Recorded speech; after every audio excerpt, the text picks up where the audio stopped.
ડાકોરમાં ઉજવાઈ રહ્યો છે ફાગણી પૂનમનો ભવ્ય ઉત્સવ। લાખો લોકોએ અહીં રાજા રણછોડરાયજીના દર્શન કર્યા। ફાગણી પૂનમના ઉત્સવને લઈને ડાકોર પોલીસ છાવણીમાં ફેરવાઈ ગયું છે। અહીં 2000 કરતાં વધારે પોલીસ અધિકારીઓ ડાકોરમાં ખડે પગે તૈનાત છે। ખેડા જિલ્લાના પ્રસિદ્ધ યાત્રાધામ ડાકોરમાં અત્યારે ફાગણી પૂનમનો ઉત્સવ ઉજવાઈ રહ્યો છે। સમગ્ર દેશ અને રાજ્યમાંથી લાખોની સંખ્યામાં જે ભાવિક ભક્તો છે તે ડાકોરના ઠાકોર રાજા રણછોડજીને દર્શનાર્થે આવી રહ્યા છે। ત્યારે ખેડા પોલીસ દ્વારા ડાકોરને 8 સેક્ટરમાં ફેરવી દેવામાં આવ્યું છે।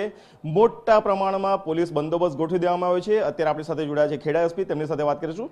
સાહેબ, બંદોબસ્ત કયા પ્રકારનો ગોઠવવામાં આવ્યો અને આટલો વિશાળ બંદોબસ્ત ગોઠવવાનું કારણ શું? આપ જાણો છો કે ફાગણી પૂનમનો જે 5 દિવસનો મહોત્સવ હોય છે એમાં આશરે 12 થી 15 લાખ લોકો દર્શને આવતા હોય છે। અને ખાસ કરીને જે ફ્લો હોય છે અમદાવાદ સિટી બાજુથી જે હાથીજણ, મૌધા અને ત્યાંથી જે ડાકોર આવવાનો રસ્તો છે એની ઉપર સૌથી વધુ ભીડ હોય છે।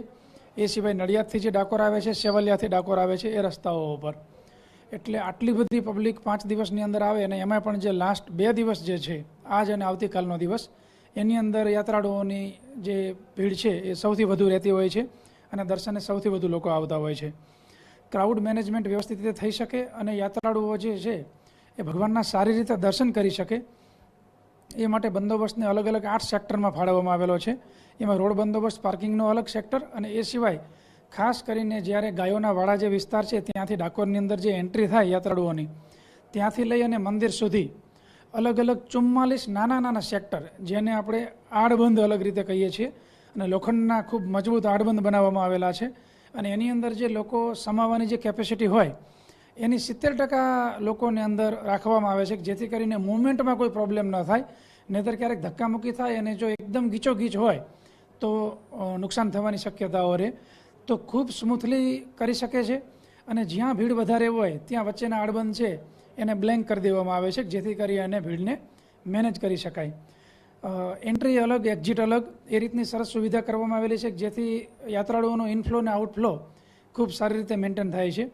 અત્યારે જો બંદોબસ્તની ટોટલ સ્ટ્રેન્થની વાત કરીએ તો કે એસપી 10 ડીવાયએસપી, 36 પીઆઈ, 105 જેટલા પીએસઆઈ, એસઆરપી, પોલીસ, હોમગાર્ડ તમામ કરી અને 2076 જેટલો સ્ટાફ બંદોબસ્તનો ગોઠવવામાં આવેલો છે। અને ખૂબ જ દરેક નાની બાબત ઉપર બ્રીફિંગ કરી અને પોલીસ એકદમ સારી રીતે દરેક જણી બાબતનું ધ્યાન રાખી યાત્રાળુઓને બિલકુલ તકલીફ ન પડે એવા તમામ મુદ્દાઓને ધ્યાન રાખી અને સારી રીતે દર્શન કરી શકે એ મુજબનું આયોજન કરવામાં આવેલું છે। પોલીસ